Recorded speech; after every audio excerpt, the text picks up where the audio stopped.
കണ്ണിന്റെ കാഴ്ചയുടെ പ്രശ്നം വന്നത് സ്ട്രോക്ക് വരുന്നതിന് മുമ്പുള്ള ലക്ഷണമാണെങ്കിലോ?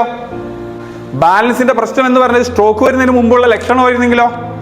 ആ ബാലൻസിന്റെ പ്രശ്നം മാറ്റാൻ വേണ്ടി, കണ്ണിന്റെ പ്രശ്നം മാറ്റാൻ വേണ്ടി മരുന്ന് കുടിച്ചത് വിഡ്ഢിത്തരാവൂലേ? ഹാർട്ട് അറ്റാക്ക് വന്നാൽ, സ്ട്രോക്ക് വന്നാൽ, ഇതേപോലുള്ള അക്യുപഞ്ചർ സെന്ററിലൊക്കെ പോയാൽ പണി നടക്കുമോ എന്നുള്ള ചില ചോദ്യമില്ലേ? അതിനുള്ള ഉദാഹരണമായിരിക്കണേ. ഇങ്ങനത്തെ ഒരുപാട് ഉദാഹരണക്കാരുണ്ട്. ഇവിടെ പേരെന്താ? ആ, മുഹമ്മദ് കുഞ്ഞിന് കണ്ണിന്റെ കാഴ്ച കുറവുണ്ടായില്ലേ? സ്ട്രോക്ക് വരുന്നതിന് മുമ്പേ ഉണ്ടായി. അതിന് തുള്ളി മരുന്ന് ഒഴിക്കണ്ടായില്ലേ? ഉണ്ടായി. എവിടെ? ഹോമിയോല്.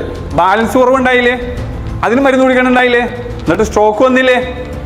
വന്നു. ഒരു സ്ട്രോക്ക് വന്നിട്ട് ഇവിടുത്തെ ആലുവയിലെ ഏറ്റവും നല്ല ഹോസ്പിറ്റലിൽ പോയി. എന്നിട്ട് കാര്യം എന്ത് പറഞ്ഞു? പെട്ടെന്ന് ആംബുലൻസിൽ വേറെ നല്ല ഹോസ്പിറ്റലിലേക്ക് കൊണ്ടുപോകാൻ പറഞ്ഞു. എന്ന് പറഞ്ഞാൽ ആലുവയിലെ ഏറ്റവും നല്ല ഹോസ്പിറ്റലിൽ ഏറ്റവും നല്ല ഹോസ്പിറ്റൽ ഇതാണെന്ന് അവർക്ക് മനസ്സിലായി. സൈഡ് തളർന്നു പോയി. പിന്നെ എങ്ങനെ നടക്കുക? ഇപ്പൊ കാറിലിട്ട് തന്നെ നീഡിൽ ചെയ്തു. അവര് ഉറങ്ങാനുള്ള ഗുളിക കൊടുത്താൽ പോലും ഉറങ്ങൂല. ഉറങ്ങിയോ? ഇല്ല. അവർ ഉറങ്ങാനുള്ള ഗുളിക കൊടുത്തു, എന്നിട്ട് ഉറങ്ങിയില്ല. നീഡിൽ ചെയ്ത് അപ്പം തന്നെ ഉറങ്ങിയോ ഇല്ലയോ?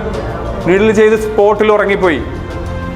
ഉറക്കം കഴിഞ്ഞ് പിറ്റേന്ന് രാവിലെ 2 കൈയും പൊക്കാം. അപ്പൊ കൈയും കാലം അനക്കുന്ന അവസ്ഥയിലേക്ക് എത്തി. ഒറ്റ ദിവസം നീഡിലുണ്ട്. സ്ട്രോക്ക് വന്നിട്ട് ഹോസ്പിറ്റലിൽ പോയ ആളായിരിക്കുന്നുണ്ട്. 4 വർഷമായിട്ട് ട്രീറ്റ്മെന്റ് ഇല്ല.